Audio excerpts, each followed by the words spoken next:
Hello, and welcome again to another episode of ATA Digital's podcast series. And as you would know, in this series, we have been interviewing authors from our book, Asian Christian Theology, Evangelical Perspectives. During these interviews, we are talking to our authors, getting to know them beyond the words on the pages that we have, and also trying to understand what drives them to do the work that they do and how does this work connect to our everyday lives. Today, I am honored and excited to welcome our guest, Dr. Lalsangkima Pachuau. And full disclosure, before we get into anything, Dr. Kima is also my mentor for my PhD dissertation. So we know each other well, and I am looking forward to the conversation we'll have. I will give a brief introduction, and this will be brief because Dr. Kima, there's a lot I can say about him, but I'll just start us off with a brief introduction about Dr. Kima. By the way, Dr. Kima is what we call him. His actual name is Dr. Lalsangkima Pachuau. Dr. Lalsangkima Pachuau is the John Wesley Beeson Professor of Christian Mission and the Dean of Advanced Research Programs at Asbury Theological Seminary. He is a PhD from Princeton Theological Seminary. But he is not just an academician. Early in his ministerial career, Dr. Pachuau was an itinerant evangelist in his home state of Mizoram in northeast India. He has also served among Hindu communities in India and the United States.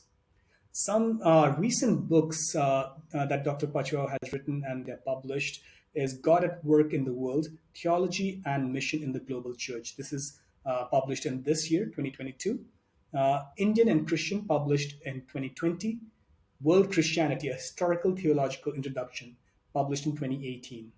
Dr. Pachuau is a prolific author, scholar, and we are honored to have him here. Welcome, Dr. Pachuau. Thank you so much. Thanks for having me.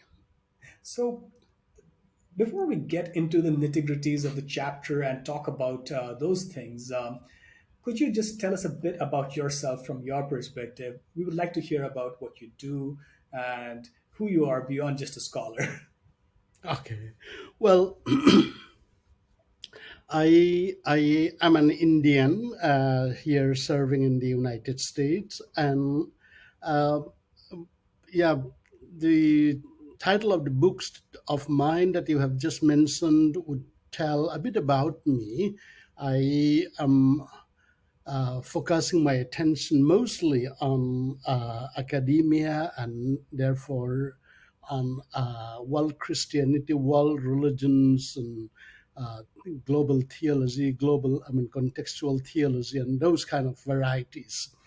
And I am from, as you said, from India, and I kind of maintain my connection. I would say, although I'm in academia, I maintain my connection with my own community quite well. And so, as I used to say, I am a faithful member of the Fellowship of Indian Missiologies and a small group of Mizo missiologies also in Mizoram. And I am also quite connected to my church. I'm a Presbyterian minister and I serve here in central and eastern Kentucky in the United States. I'm in a presbytery called Transylvania Presbytery.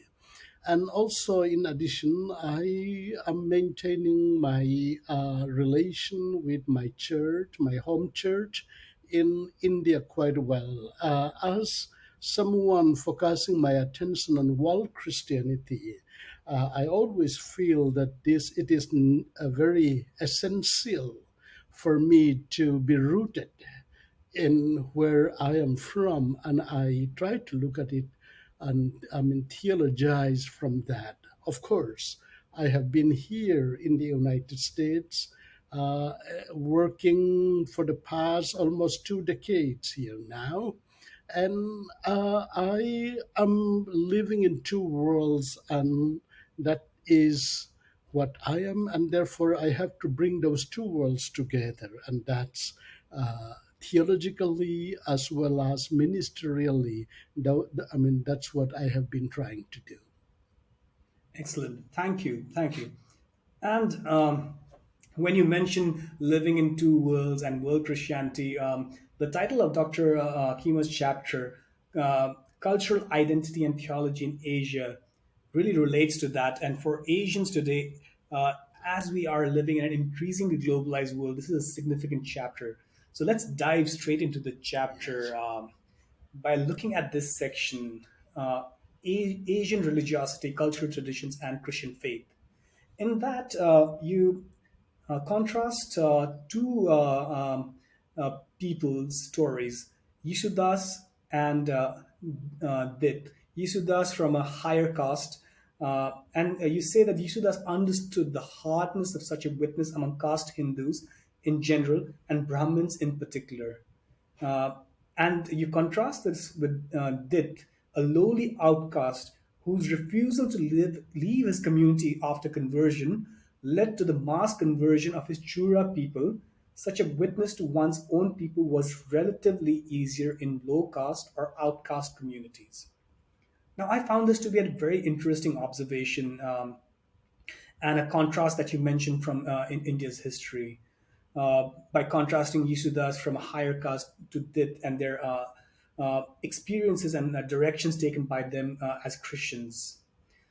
So, could you help our audiences understand why this was the case? What made it easier to witness uh, uh, and stay for Dit to stay as within his community as a lower caste and witness from within the community, and what made witness to higher caste for Yisudas more difficult? Um, yeah, by the way, Yasudas Tiwari is the one that I refer to. I know him personally, and on the other hand, Dit is someone in history, in the history of Christian mass movement in India. In books like Dr. John Webster's book on Dalit history in India, you will encounter his name. Also, I think in the book Wascom Pickett's mass movements, you will encounter the story of Dit. And so I brought these two together intentionally, I would say. For one, we cannot let go of either of the two. And we have to recognize the difference. And I know that in Christianity, the first thing that we often talk about um, Christianity in the context of India is about Christianity and caste. And here, one is a Brahmin background and one is a Dalit outcast.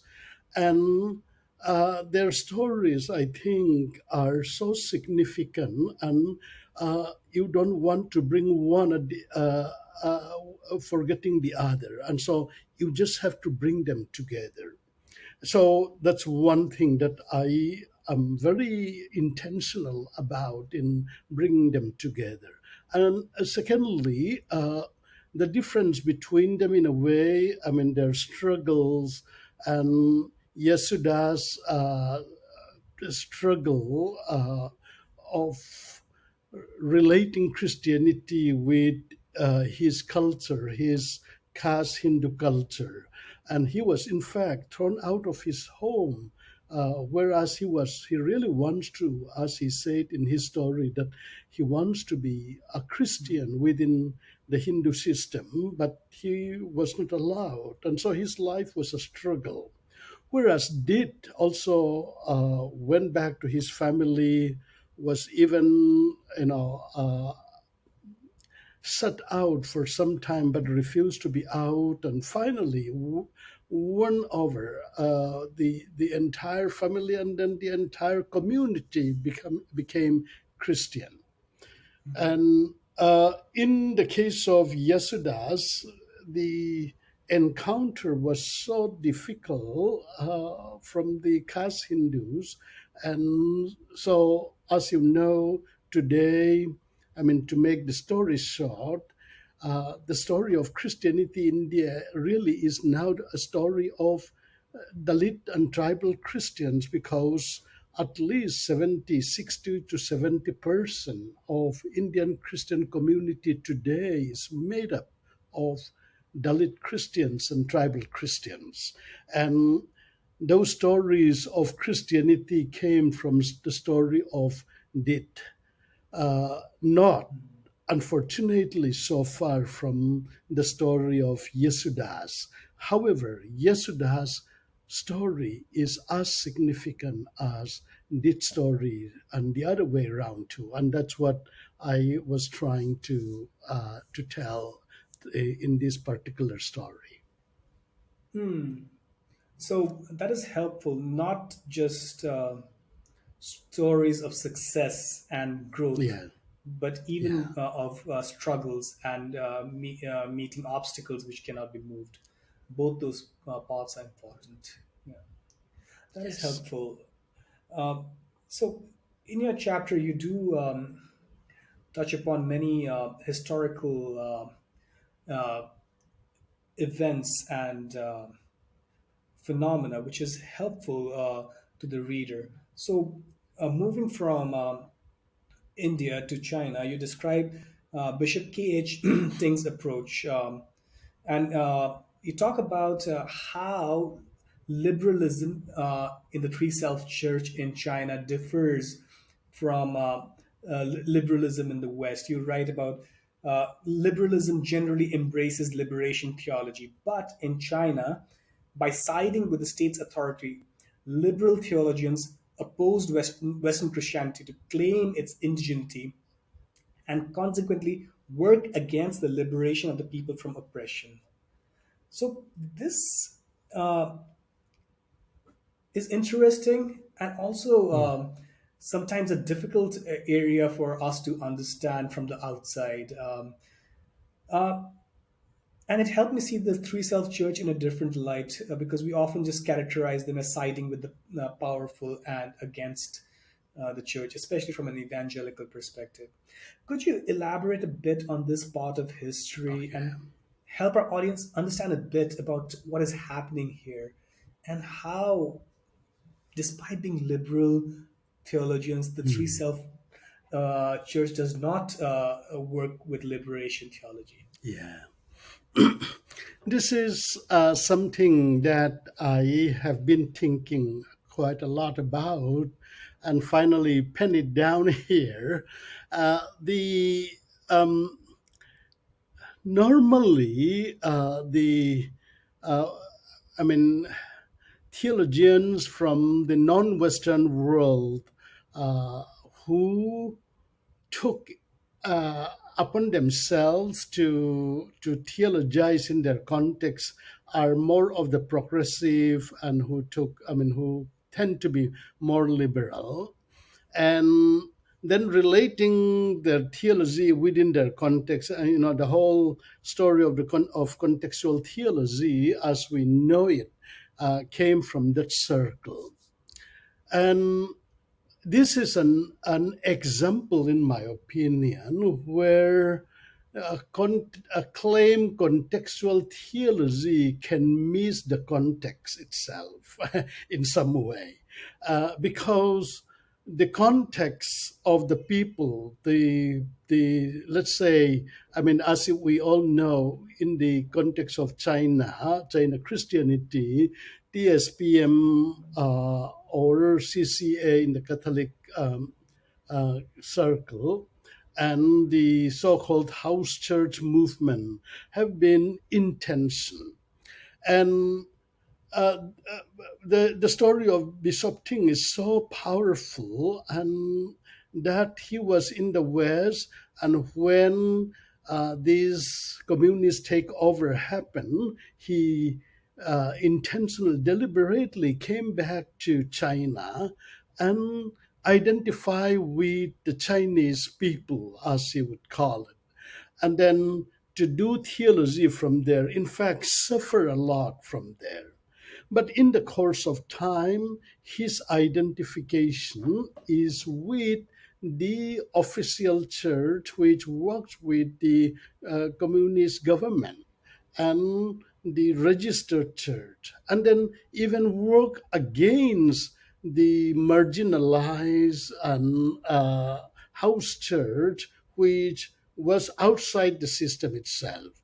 And so, in doing so, this is where I thought that the claim to represent the people miss the people themselves. And this is in some way distinctive, but also not so much distinctive, in a way that I think in many ways when progressive theologians um, in Asia as well as in Latin America and Africa also ident- claim to be identifying with the people, but miss the spirituality, the spiritual lives, and the living situation of the people themselves. And so this particular incident, I thought, was so helpful in bringing that point out,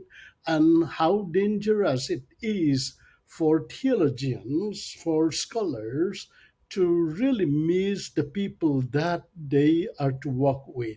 Sometimes it's a matter of our own theology through which we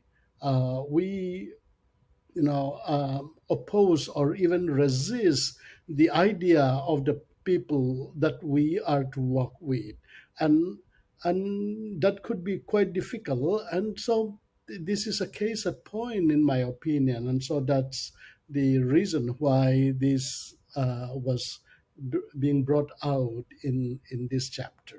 Yes. This is helpful, especially for our audiences, many of whom will be master's students in Bible colleges and seminaries. That even with the best intent, a theologian can totally miss the Yeah. context that they're trying to address, even though Yes. they may be Yeah. doing Yes. contextual theology. Yes. This is helpful. Yeah, because I mean, let me just point out one Mhm. more there again. Yes. Because of the fact that they tend to speak for the people or on behalf of the people, but not representing the voice of the people.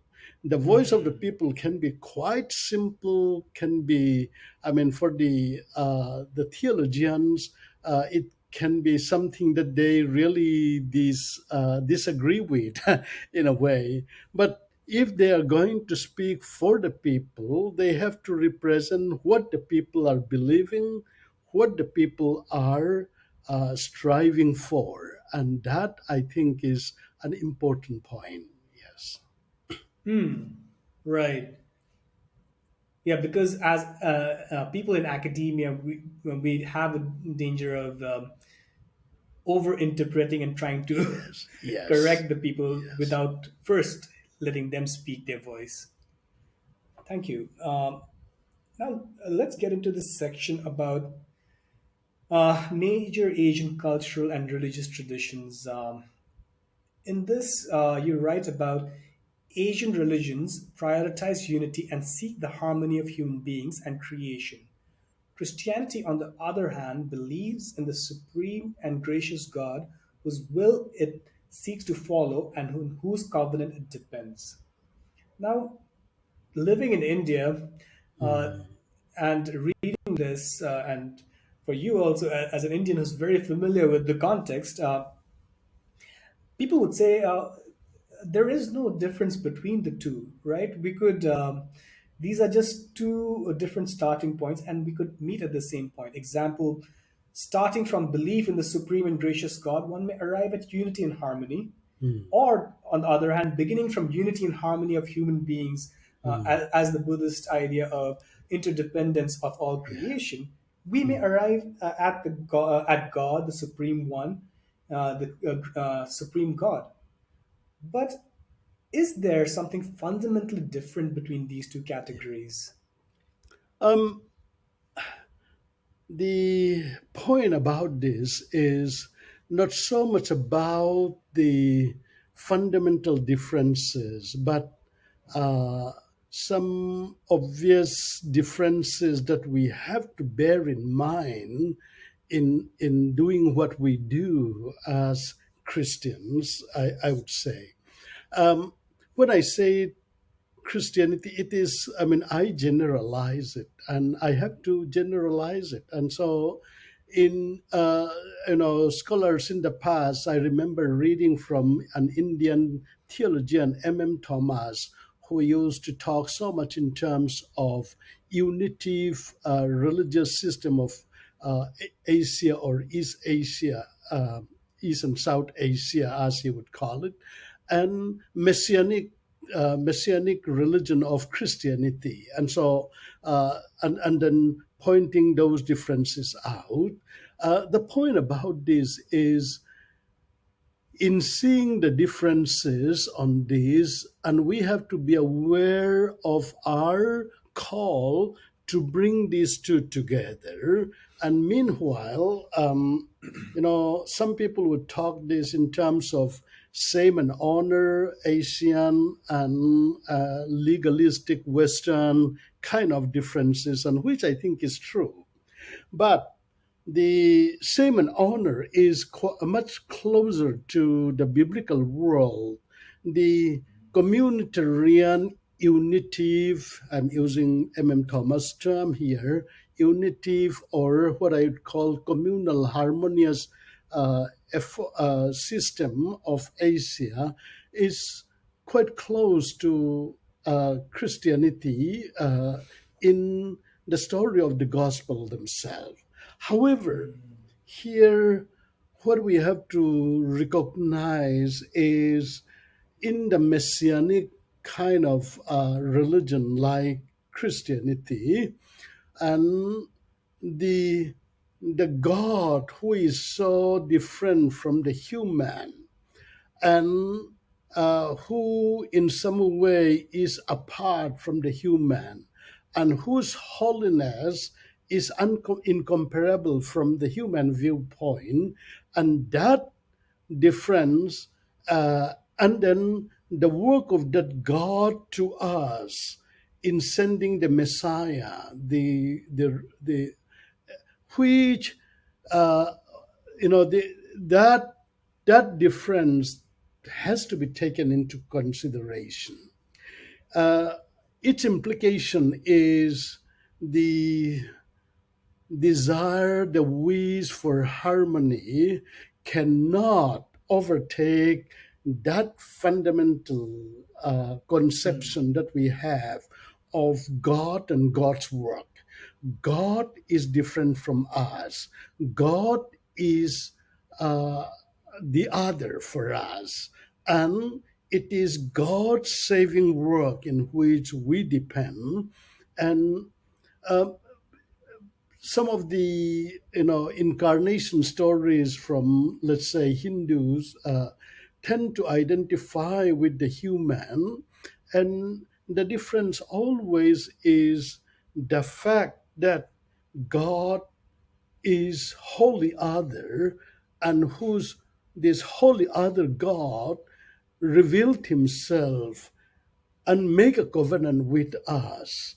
And that part is what I would like to emphasize. And yes, we can talk about this in different ways between, let's say, the Brahminic, Hindu Brahminic system or philosophy, and the Confucius system, or Confucius Taoist system, where harmony is to be maintained, relationship is important.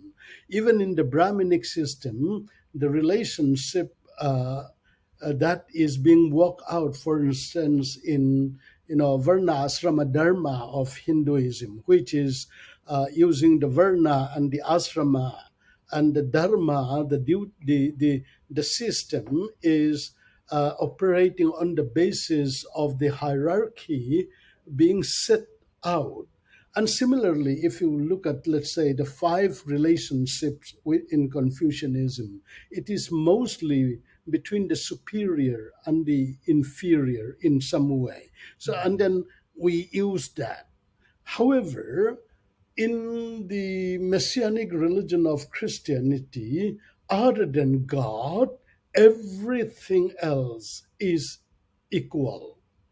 And so that orientation, the difference in the orientation has to be considered, when we try to bring together the communal oriented Asian mentality and Asian way with this messianic system of Christianity. And so those two are I mean, I'm not saying that they are incompatible, but they are different, and that it is the responsibility and the call of theologians and church leaders of Asia to bring those two together, and perhaps in some way we may also have to live in tension, and relate them dialectically,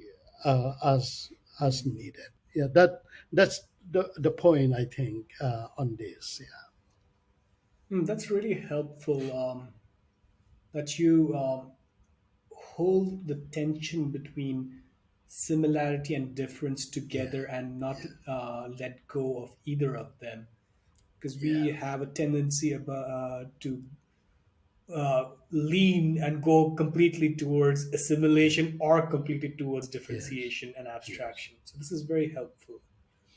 I think, relatedly, and maybe to illustrate the point further, the next question I have connects to that. You're right. Perhaps the most contrasting aspect of Christian faith in comparison with other Asian religions is its insistence on being saved by God by being converted to Him.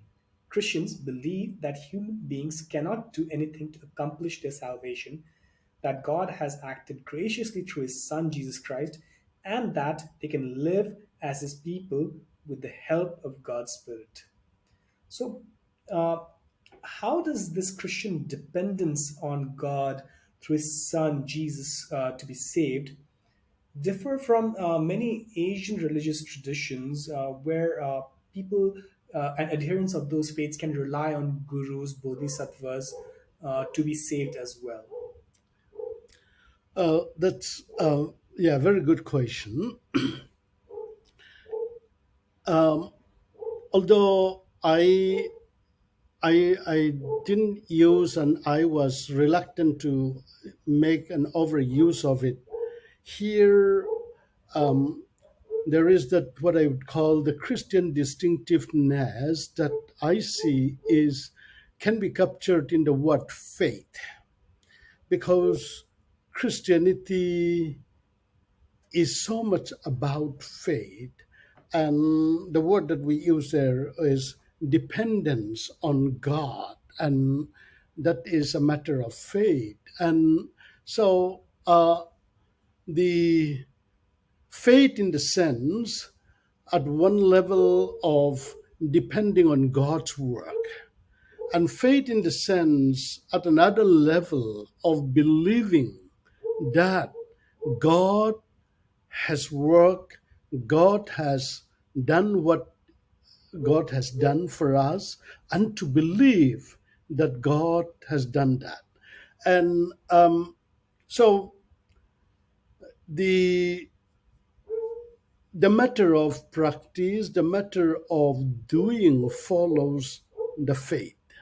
And so this is where I think the difference that we can see.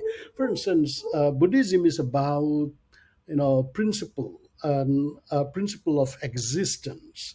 Existence is about this: you exist this way, and therefore you have to find a way to overcome it and to live by it. And therefore not so much on uh, what you have received from God, and what you have to, I mean, how you depend on God on a daily basis, and living by that. And so, yes, there is a principle involved in the Christian living, but that principle is really founded on faith in Him, faith in His work, faith in who He is and what He is and what He God has done.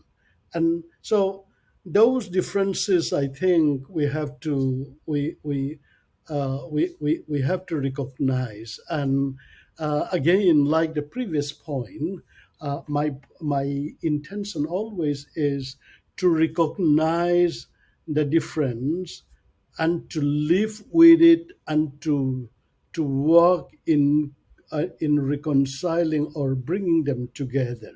And it because of the fact that the principle here is about transformation and God's transformation.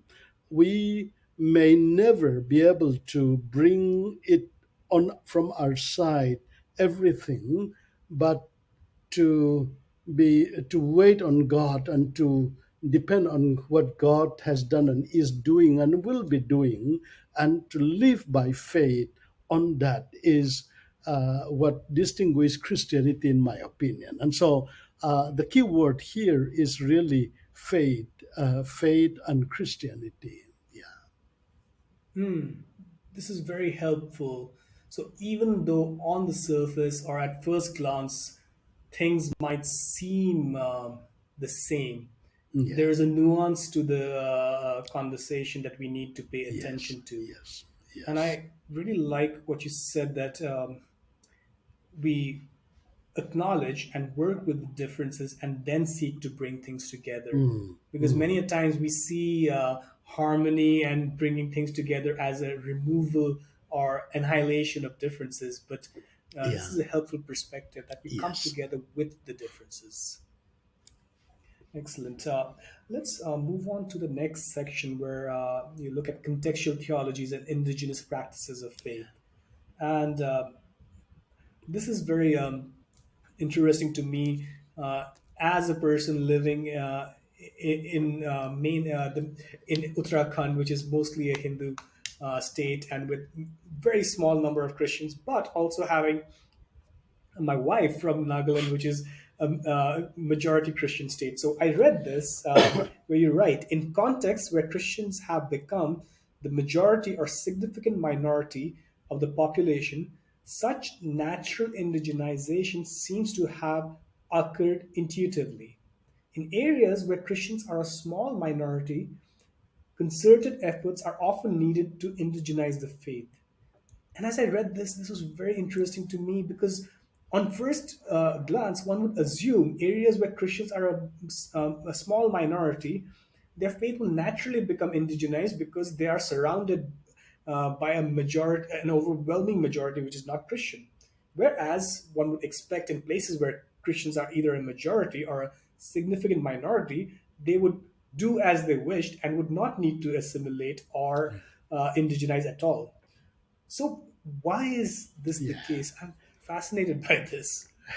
Well, yeah, I like that point. In a way, this has been an observation I made some 20 years ago, and then I continue to think about, test it, and continue to maintain it in a way.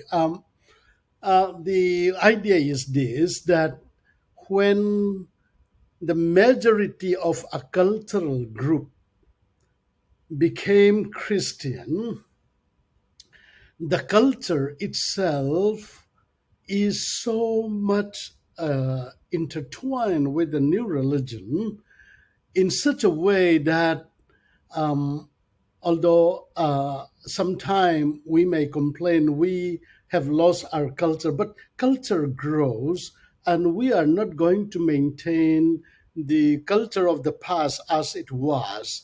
And whether we are converted to another religion or not, the culture that we maintain and we live with changes over time. Number one.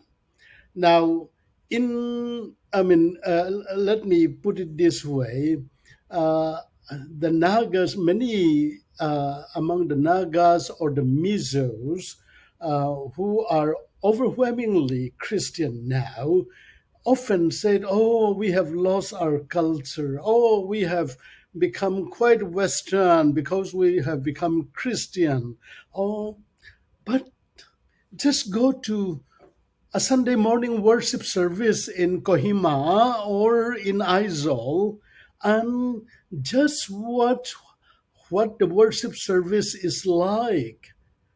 Well, I can give you an example. I think it was R.N. Prasad, who a Hindu scholar, and wrote his doctoral dissertation on Mizoram politics, and made an observation and of his visit to a worship service, and he found the Mizo worship to be so Mizo.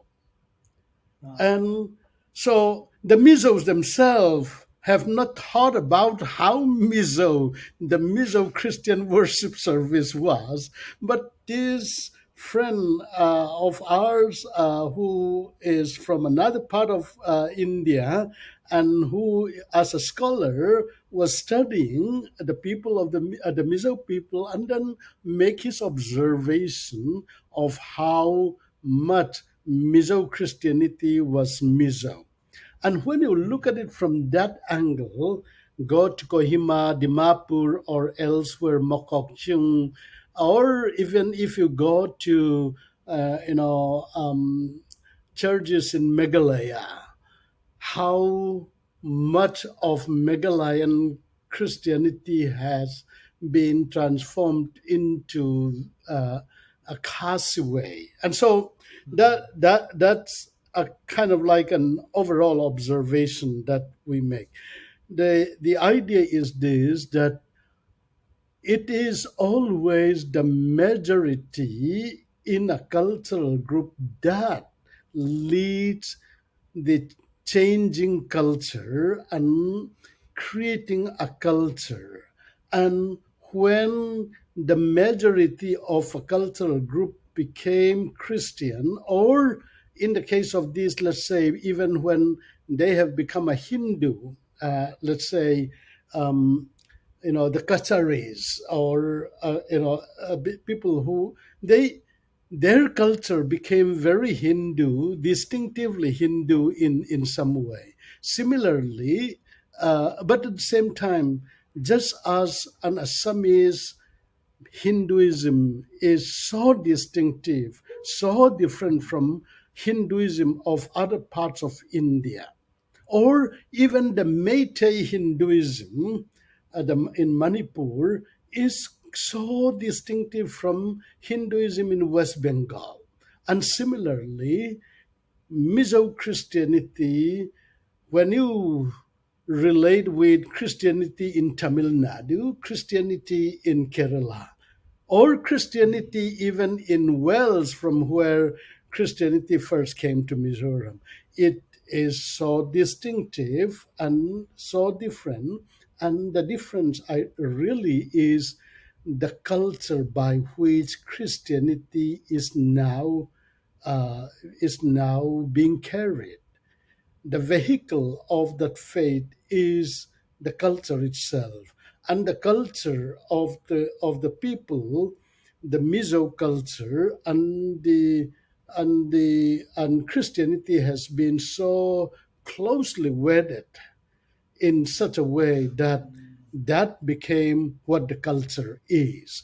So I'm not saying that it is the same culture before they became Christianity. No, that culture is gone, largely gone, because people change.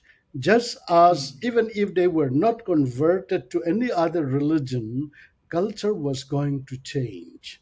And so the culture that continues on became so closely wedded with Christianity.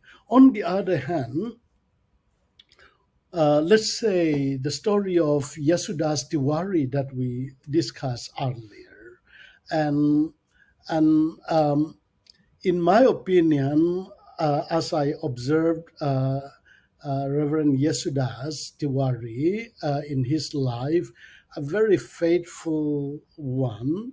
It took him a long time to really identify his Hindu background with Christianity.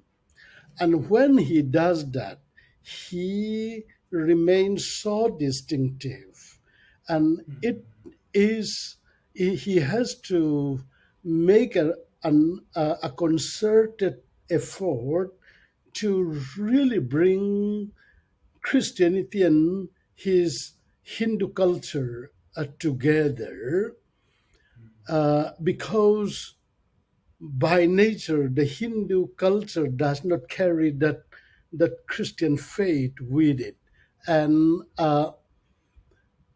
also on this, I think what we have to recognize is that uh, there is, especially when either you are a Mizo, dominantly Christian today, or you are from another part of India, including where you are from. Uh, when we became Christian, there is a tendency to distinguish ourselves, to differentiate ourselves, uh, as a way of identifying ourselves to Christianity. But when that distinction is no longer distinction because that's what everyone is doing, you can see the difference there. And Right. where and also um,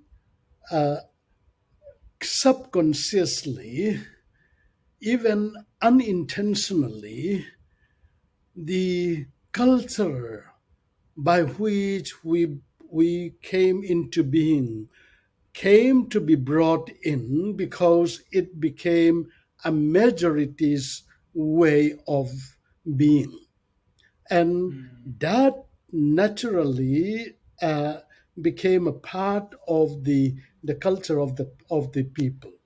So whereas in your Christian life you really have to make an effort to to identify it and to relate it with the culture that was not Christian. So that's what I saw, and I first thought about this in connection with what used to be called church growth theory. This was the theory of Donald McGovern, and he built the theory on mass movement Christianity in India. And then when he talked about some of these things, uh, in his theory, he proposed that we have to be very deliberate, very intentional in making uh, in making conversion as a group conversion, so that they don't have to change. I thought about it, and I do see that when there is such a change of religion, there is a change, a major change. But in the growth of the people, because Christianity, when it grows as an identity of a people, not just an individual, not just a small group, but a people group, as Donald McGovern used to call it. There is that culture subconsciously bringing part of the old culture into the new, and wedding it with the new religion. I think this is what we see in much of Africa today. African Christianity after, let's say, 1960s. African Christianity when it became a people's movement. As you know, in the 1960s, in the entire African continent, Christianity numbered about 70 million. And then by the year 2000, 2010, statistics show that it had grown to 350 plus million. And the percentage and the because Christianity naturally became African in such a way that African culture and Christianity cannot really be separated in many circumstances. And so it became the culture of the people, and as different as it was when they first became Christian, the people naturally bring the culture that they have been a part of into Christianity, and just like that, Western Christianity itself at one point was a foreign culture for Christianity, but then it became so closely identified that the people themselves could not separate it, and then thinking that that's what Christianity should be like.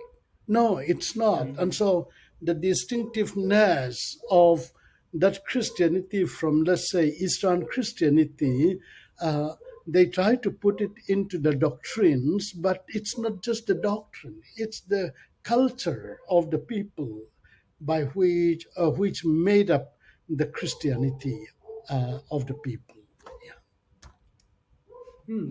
This is a very helpful discussion on. I like how you uh, emphasize that culture doesn't remain static. Yeah. It would have changed even if Yeah. Christianity were not Yeah. there. And it's very important for us to understand the interplay and interweaving of culture and Christianity. Yeah. And this is very helpful to understand how, in situations where Christianity is a majority, the culture and Christianity then move together, as is the case in Mizoram. And there is this implicit indigenization happening, even though we may think we are westernized or not local, but there is an implicit indigenization happening. This is very helpful. Thank you. Talking of indigenization, this is, and you touch on this. Could you clarify these terms for us? This indigenization and this contextualization. Okay. And you mentioned how the term contextualization, the rubric of contextualization, it came about around the Theological Education Fund, who conceptualized and propounded a new concept called contextualization in the early 1970s. But often we use these terms almost interchangeably, and sometimes we're not even sure what they mean, but they're very popular in theological Yeah. discourse nowadays. So could Yeah. you clarify these two terms, Okay. indigenization and contextualization, for us? Perhaps in the history of its use, I think from contextualization, there is contextual theology also. There is some move on that. And um, yes, I have dealt with this much more in detail in my book, World Christianity. And now, what happened is when the term contextualization, actually this was kind of unacceptable to English speaking world at one point. Stephen Neal at one point lamented its introduction and did not like it. But it was really, I think, an Asian theologian, uh, S- Soki Koye, who first used this and first introduced it, although not the term as contextualized, but as contextual was used in Western context by people like Paul Lehman and earlier. But when we talk about this as a kind of like a verb to to deliberately do a theology on this, then as a term, contextualize would mean it really came from the Asian circle within the Theological Education Fund in the 1960s, 1970s. Now, in the context of that discussion, they recognize that the term indigenization has been used, and indigenization was used to really identify Christianity with the traditional culture of the people, and which was important, they said. But then, when you try to use indigenization, which has been used that way for a long time, and try to use it to be more inclusive of, and not just traditional culture, but the present day reality, the social reality, the economic reality, uh, and it became difficult, and that's when the term contextualization was introduced, and that was how Sokikoye and the Theological Education Fund introduced it. I remember reading earlier of a critique by Thomas on indigenization, and he felt that this was overused and it has not been helpful. And I kind of tend to connect Thomas's critique of indigenization because Thomas was so much uh, into doing theology in the context of the present day social realities and the social revolutions that Asian nations were experiencing.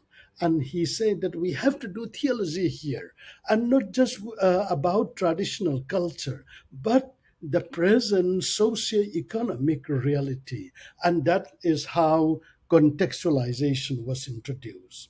However, historically speaking, this is how I kind of feel that it was taken. Uh, Interestingly, I would call American evangelicals began to adopt contextualization. And then they took it upon themselves, especially anthropologists, in that circle of American missiologists who we may call them anthropological missiologists or missiological anthropologists, and they did such great work. But when they adopt this term contextualization, they tend to go back to what we may call traditional culture, and not so much with the social realities, not so much with the political climate in which we are doing theology.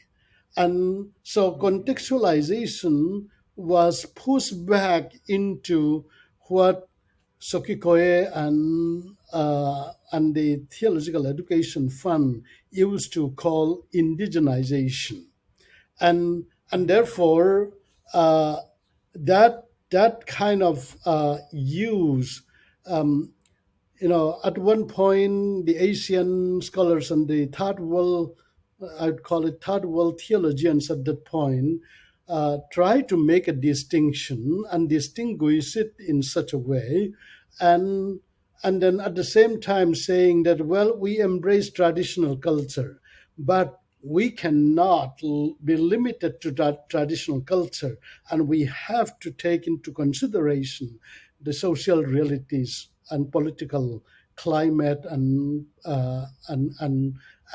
economic situation of our time when we do theology. And therefore, contextual theology, as it continues to develop, tend to be identified with theology that is done in taking social realities seriously. But then contextualization tend to be used in the way that indigenization was used. And so I sometimes feel that the reality by which we are now living is that contextual theology and contextualization are now kind of differentiated in such a way that contextualization, as a result of this anthropology's reinterpretation, tend to be used just like indigenization was in the 1960s and 1970s. So those are the differences that I see. What do I think about all of this? In my opinion, uh, either we call it contextualization or contextual theology. The fact of the matter is that uh, there is something that has to come from the people, just like I said something earlier, and it may not be what the scholars are wishing today. Charismatism is a part of Christianity in the majority world in Asia, Africa.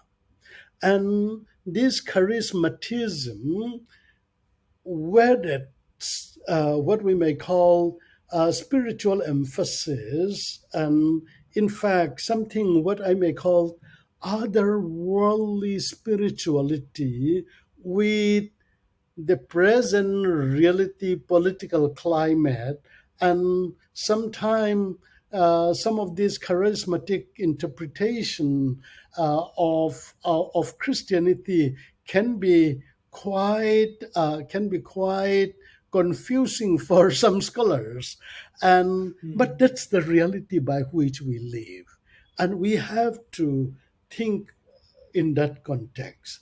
And therefore, in my book, World Christianity, I made an argument that contextual theology and charismatic Christianity has to come together, and it is not just about the disworldliness of present day reality that defines contextual theology. Even the otherworldly vision of charismatism is a part of the context of Christianity in the majority world, and therefore contextual theology has to deal with that and relate with that. And yeah, in some way, it may look even contradistinction in a way, contradicting. I mean, contextual theology has to be this worldly and therefore not otherworldly. Well, the vision of otherworldliness is the vision now of the real present day reality, and you have to take that as a part of your contextual theologizing. I hope Excellent. I answered the question. Yeah, Yeah, yeah, this was really good because there's so many things to unpack there. yeah, First of all, for our audiences and for myself also, I really appreciate your methodology where you're taking theological terms, but also looking at the history of it to clarify what it is. yeah, Because many a times in theological studies, we tend to abstract terms from their history and try to define them. And this is a very helpful methodology that you yeah, just showed us. And I think this also connects to what you said about culture not being static. And I yes, feel the tension between the terms is a view of culture as a static thing that we can access and understand versus culture which is moving yes, and dynamic. yes, And the terms itself actually show that as we are moving the definitions and the usage, like as you said, contextualization is now more similar to indigenization, yes, and the yeah, terms are also moving in their definition.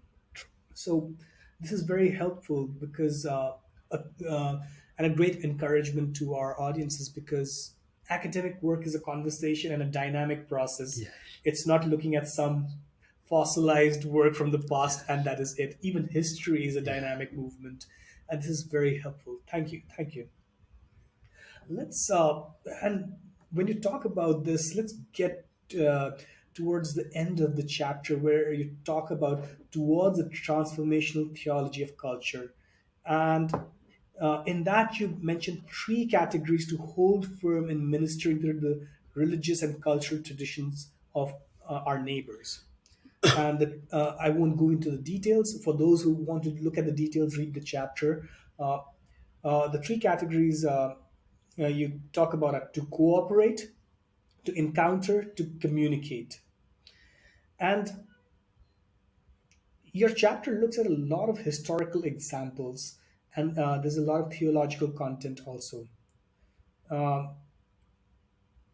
could you help us understand how a local church in the present um, can engage in these three uh, aspects to cooperate, to encounter, and to communicate while not being disconnected from the broader church Catholic Yeah. across space and time and its history as being part of that? Mm. How do we do this? Yeah. Being present, cooperating, engaging, and communicating in the present, and yet being connected Yeah. to who we are from our past. Um, in these three categories, the first two can be seen as things which may look opposing to each other because you do not cooperate that which you encounter or that which you tend to oppose or critical of. So you do not tend to do that. But because of the fact that we believe, well, this is going to be quite broad, let me just say it anyway. We believe in a God who became human but remained God. And therefore, bringing us with Him and to Him, and that is what we believe broadly as our salvation. and and so there is a dialectic here that, in some way we may call, we are, I mean sometimes this is often criticized, but let me, I think it's biblical, and therefore I sort of I affirm it. We are citizens of heaven, and at the same time citizens of the world, citizens of our nation, citizens of our society, and a part of our culture. We are all of those together. And therefore, the contradiction that we see of heaven and earth as if they are the opposing end, uh, we have to identify with God. So we are of the other world as much as we are of this world and for this world. And so, and that is where I think the idea of these, cooperate at the same time encounter has to come in. Because, I mean, yeah, in my new book on God at Work in the World, I argued this further on the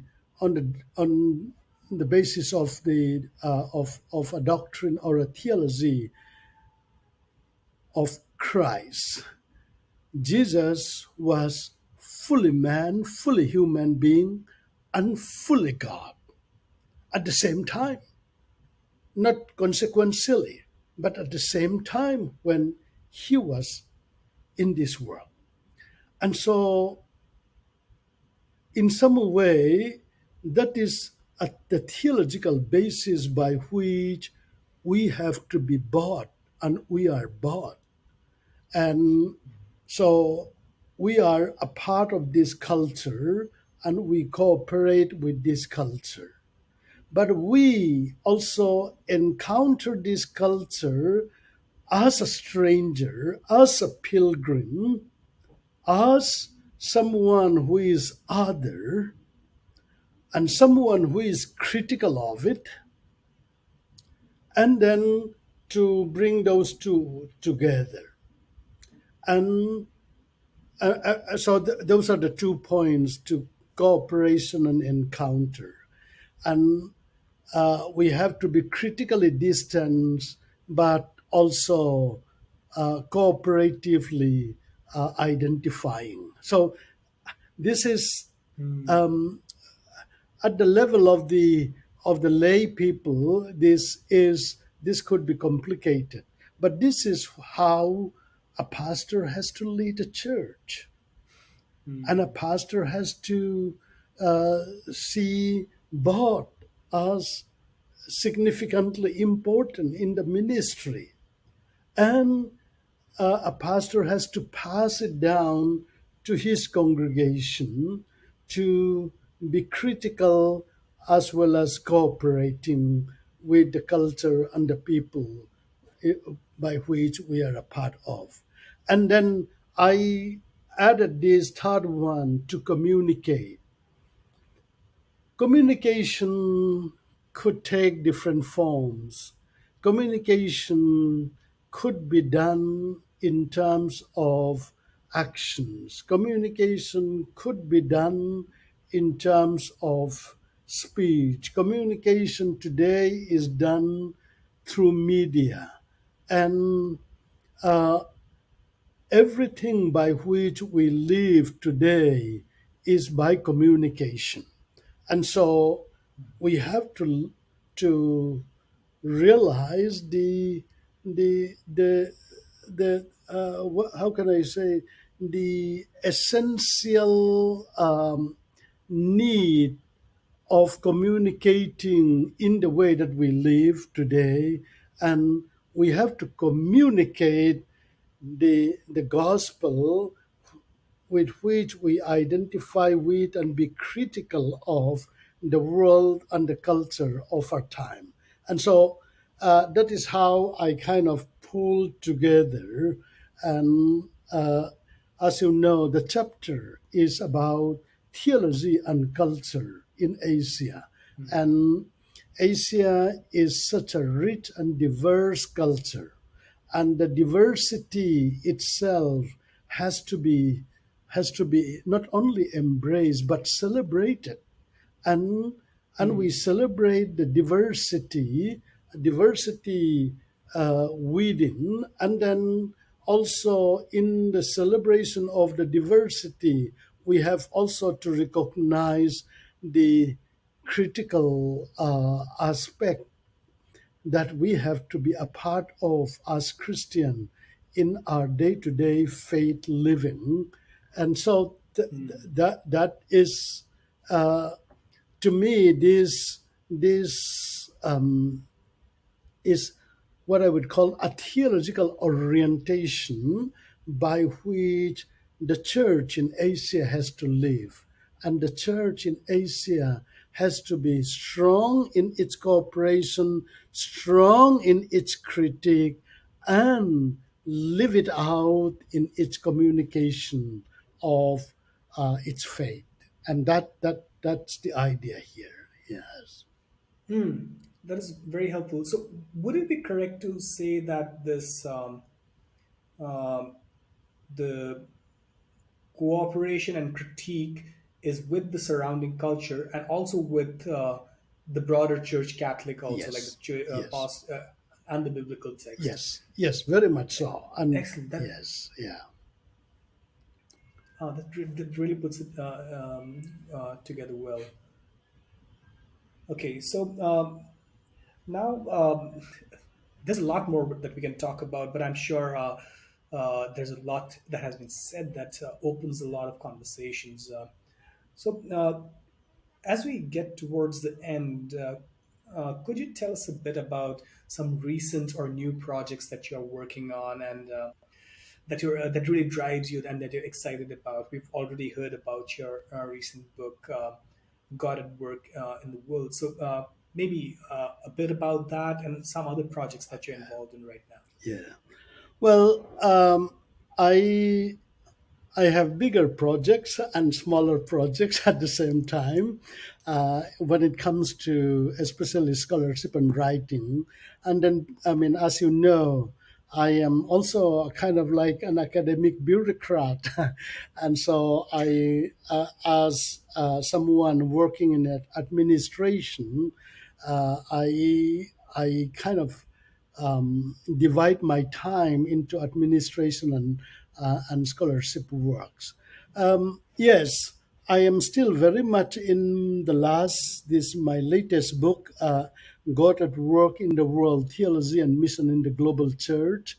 And but I also begin to look beyond these at this point of the, well, let me say, I have several smaller projects like writing a chapter that, by the way, right now, the one that I am trying to finish this week really is a chapter on Christianity in South Asia in a book series, and I really have to finish it within this the next 1 week, and so and then these and other encyclopedia entry that I have to write here and there are the smaller ones, but the bigger ones are uh, after spending much of my life writing in English and writing for the wider audience in the world. I'm thinking of doing what I would call a much more indigenous writing, as I would call it. And therefore, I recently submitted my next sabbaticals project and a book project to be written in my native language, my mother tongue, and for my church. And this is uh, um, a book on interpreting or my way of seeing the Christianity of my people in a way.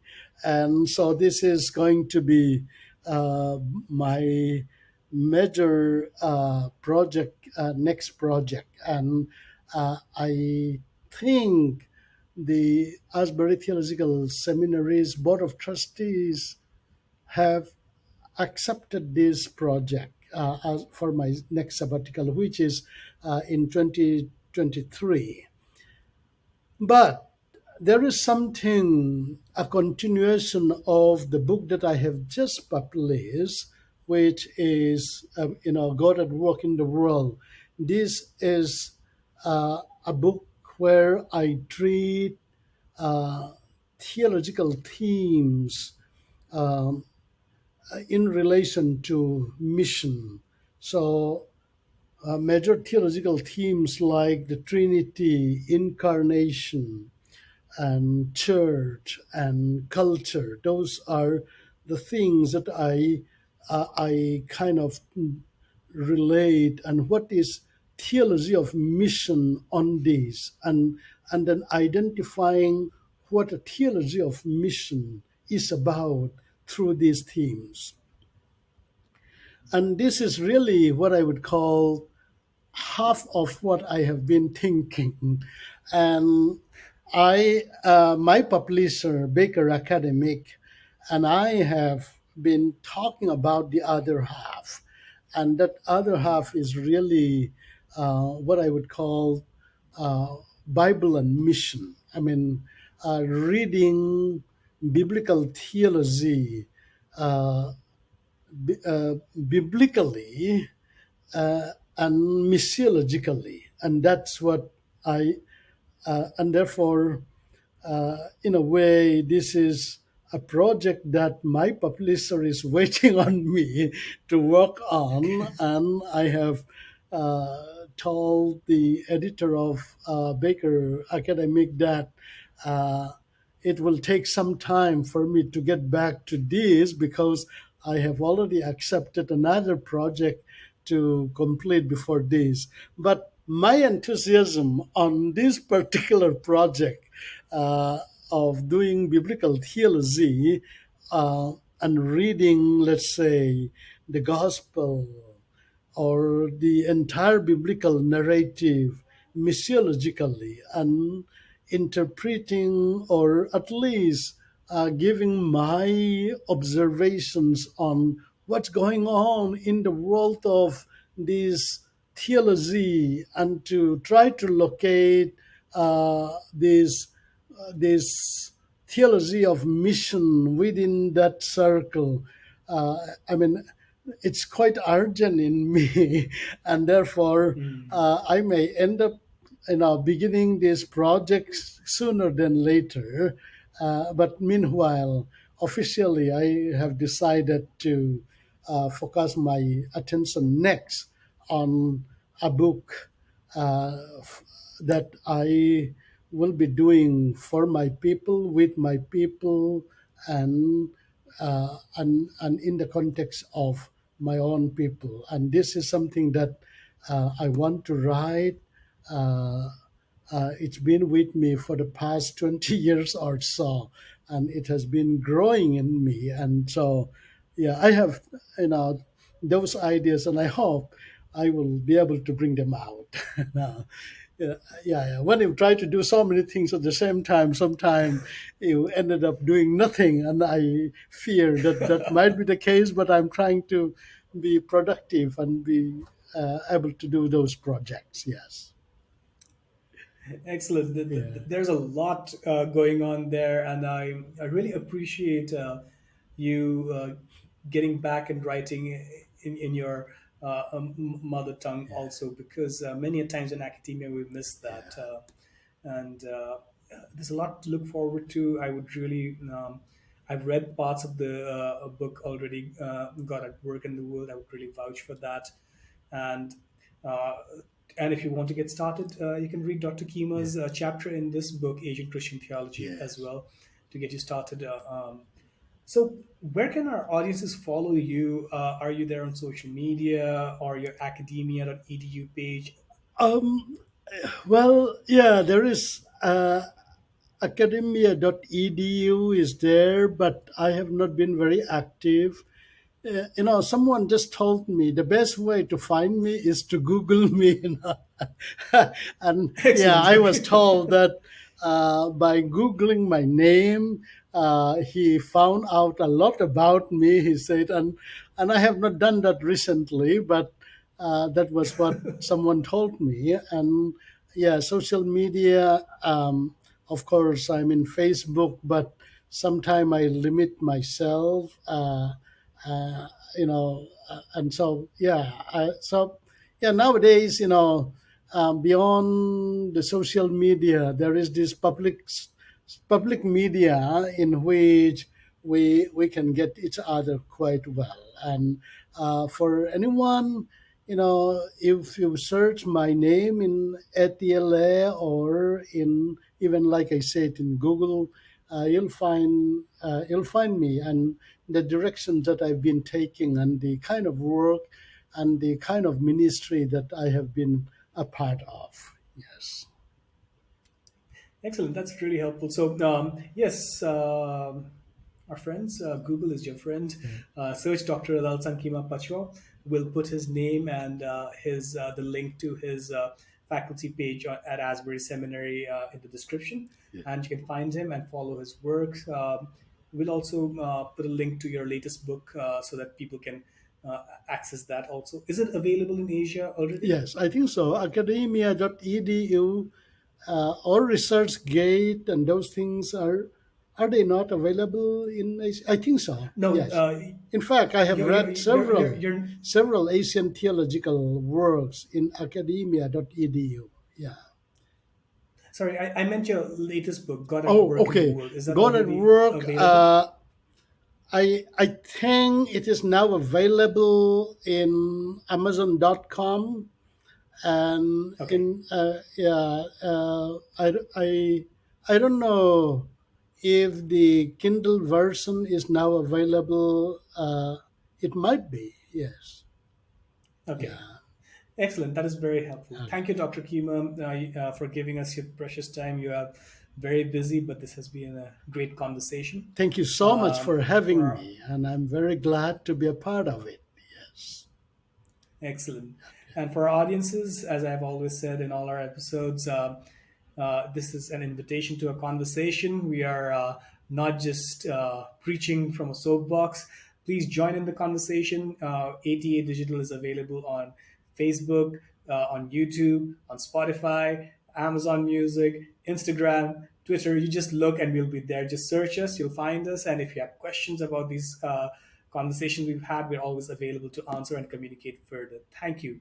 Thank you, everyone, for being together for this time.